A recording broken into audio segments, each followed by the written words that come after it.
Hey guys, it's me. I decided that since you were out of school for a while, I would bring some school to you. So today's reading is going to be The Ant and the Elephant. And it was written and illustrated by Bill Peet. This was one of my favorite stories, even growing up as a kid. This is actually one of my old books. So here we go with The Ant and the Elephant. One morning, a tiny ant crawled up a tall blade of jungle grass for a view of the river. All at once he was caught by a breeze that sent him sailing off into the swirling water. Just when it seemed he would be swept downstream and gone forever, the ant grabbed onto a snag and scrambled to safety. There the ant remained, stranded, wondering what he was going to do, when he spied a mud turtle creeping along the riverbank. "Oh, Mr. Hardshell," called the ant in his wee, small voice, "would you be so kind to give me a lift back to dry land? It's a nice day for a swim."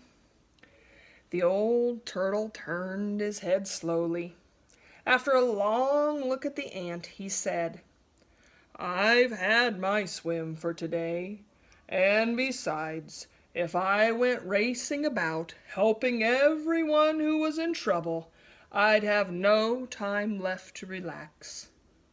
And then the turtle tottered on his way to find a place where he could sun himself.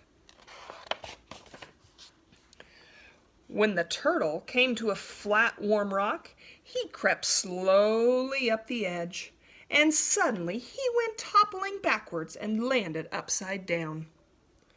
"Blast it all," he muttered.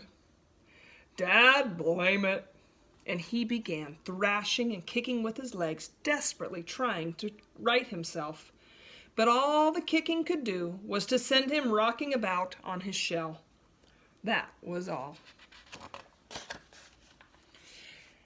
As he stretched his stringy neck, looking about for help, the turtle spied a hornbill roosting on his nest high above on a tree limb. "Oh, Mrs. Big Bill," he called, "would you mind helping me back to my feet? With one flip of your beak, I'm sure you could do it." "Well, I could," snapped the bird, "but I won't. This will teach you not to be so clumsy." And as she leaned down to say more, the hornbill tipped the nest and her one big egg rolled out to go tumbling all the way to the ground. Luckily, it landed in a clump of fluff-tuff weeds without so much as a crack. "Oh, thank goodness," she cried, when she found the egg all in one piece. And then, seizing it in her beak, she fluttered her wings as she tried to take off. But her oversized beak, plus the cumbersome egg, were too much of a load. She still kept on furiously thrashing the air until her wings were worn to a frazzle. As the miserable bird sat there staring helplessly at the egg, a giraffe came striding along. "Oh, Mr. Greatneck," she called, "you've come just at the right time. If I perched on your head with the egg in my beak, you could carry us back up to my nest." "Oh, indeed, no," scoffed the proud giraffe. "If I did such a thing, how silly would I look? I'll have no one laughing at me. No, indeed." And Mr. Greatneck went on his way with his head held high, nibbling at the treetops.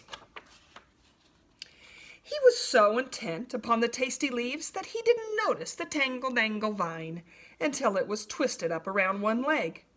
"Here now," snorted the giraffe with an angry kick. "How dare you?" The kick merely gave the vine an extra twist, which tightened its grip. And then, in a fury, the giraffe began kicking wildly about with all four legs.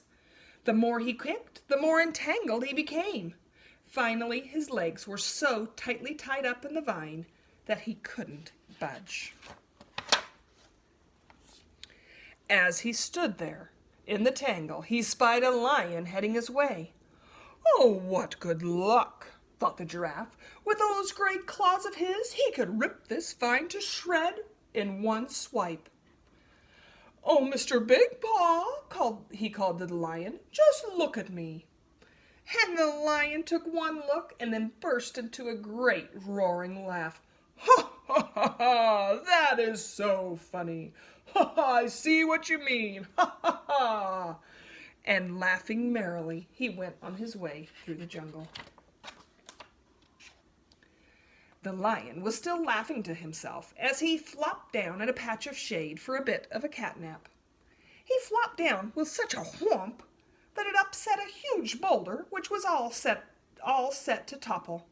And to the lion's surprise, it rolled over and came down right upon his tail. With a furious roar, he leapt to his feet, tugging frantically to free himself. But he soon found it was useless to struggle.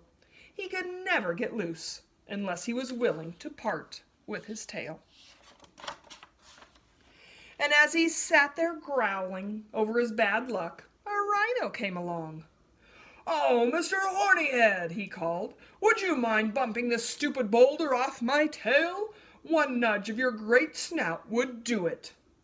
"I would," said the rhino, "if you could think of some way to repay me." "Right now," said the lion, "all I can think about is my poor tail." "Too bad," said the rhino, and he went lumbering off through the trees. The rhino never bothered to watch where he was going.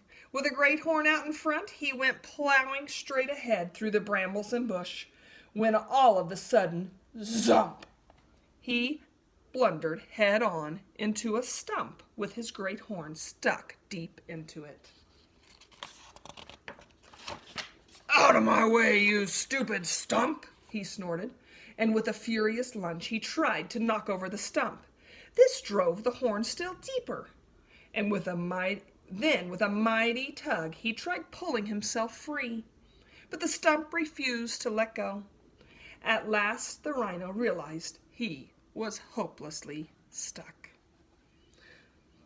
So the rhino, the lion, the giraffe, the hornbill, the turtle, and the ant were left in deep trouble. That would have been that if a jolly big somebody hadn't decided to take a stroll through the jungle that day. It was a huge elephant with such great spreading ears that he could hear the slightest sound. Even the faint rustle of a leaf, the least snap of a twig, or even the tiny sound of an ant calling. And he reached his long trunk out over the river, inviting the ant to climb aboard, and then he carried him back safely to dry land. "Oh, how can I ever thank you enough?" cried the grateful ant. "Oh, it was no big thing," said the elephant. "But it was a big thing for me," said the ant. "It was everything." And he scurried away through the grass. "Well, if you've got time to bother with a nothing of an ant," grumbled the old turtle, "how about me?" "Oh, you are in a pickle," said the elephant, and with the tip of his trunk he flipped the turtle back onto his feet. And then, without a word of thanks, the old codger went tottering away down to the bank to disappear into the river. "If you can help an ugly old turtle," squawked the hornbill, the least you can do is put my lovely egg back in the nest." "Oh, it's the very least I can do," said the elephant, and holding the egg gently in his trunk, he carried it up to the nest. "Well, it's a wonder you didn't crack it," snapped the bird as she settled down onto her egg.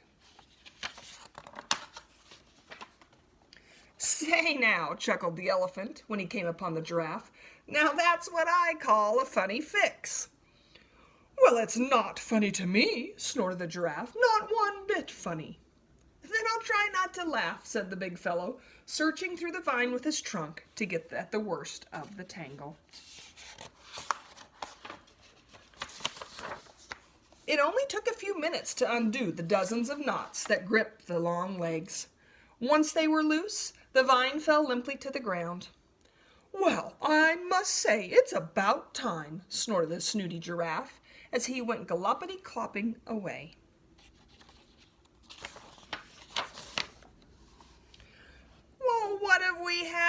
here," said the elephant when he came to the lion. "We have a big, stupid, bumbling boulder," growled the lion. "That's what." "Well, then be off, stupid boulder." And the huge tusker heaved the boulder into the air with his trunk and sent it tumbling. Once he was free, the lion gave his tail a few switches to make sure it was still working. "What a relief," growled the lion. "Someday, when I'm in a better mood, I must remember to thank you." "Oh, no hurry," said the elephant. He continued on his way through the jungle, where he soon found the hopelessly stuck rhino.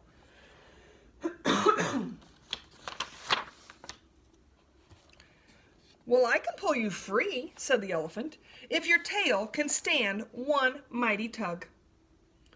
"Right now it's my snout I'm worried about," groaned the rhino, "so jerk away." And gripping the rhino's tail tightly in his trunk, the elephant reared back, and with one almighty jerk, the rhino went sailing free of the stump to land with one big blump. "That was one whale of a jerk," muttered the rhino. "I hope you got some fun out of it." "Oh, it was a pleasure," smiled the elephant, as he went on his way merrily. He was enormously pleased with himself. After all the good deeds he had done that day. "Everyone has his troubles," he chuckled. "Everyone but big me. I'll never get into a fix where I need help. That's one thing for sure." The elephant didn't suspect that there was a deep ravine straight ahead. It was too well hidden by the scatterflat ferns. And before he knew it, he had tumbled straight into it, landing with a 7-ton thud that shook the whole jungle. He was wedged so deep and in such a position that his trunk and his legs were useless. "It serves me right," he muttered, "for feeling so big and almighty and all-powerful. Now I'm the one who needs help." "Help!" he bellowed. "Help! Help! Help!" And then he waited anxiously for a reply. He waited for hours, staring up at the sky, until it faded into evening and a deep stillness settled over the jungle. It was so quiet that his spreading ears caught the sound of footsteps. Tiny, tiny footsteps from somewhere up above. "Who's there?" asked the elephant. "It's me," said a wee small voice. "The ant you rescued this morning, and all my ant friends, 95,000 of them." "Oh, I know ants are amazingly strong," said the elephant, "but surely you don't expect to lift me out of here." "Well, we can try," said the ant. "Come on, my friends, let's get to work."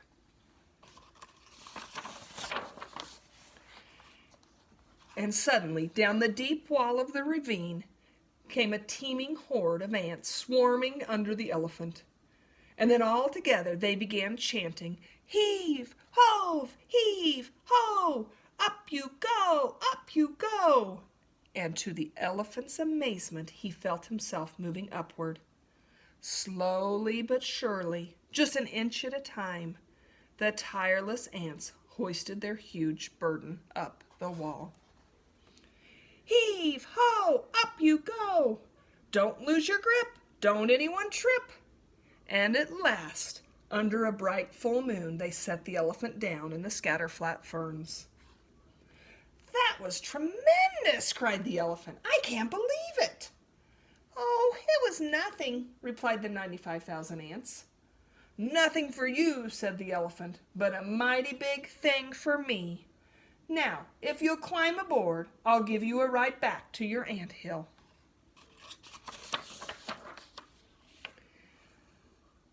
"I'm not a bit tired," said one ant, "but I would like a ride. I've never ridden on an elephant." "Neither have I," cried all the others, and they swarmed up the elephant's legs and up onto his back. Then away they went, harumpity bumpity clumpity hump. the mighty big and the mighty small, off through the jungle together. Hope you guys enjoyed the story. I'll be back for another one tomorrow. Bye.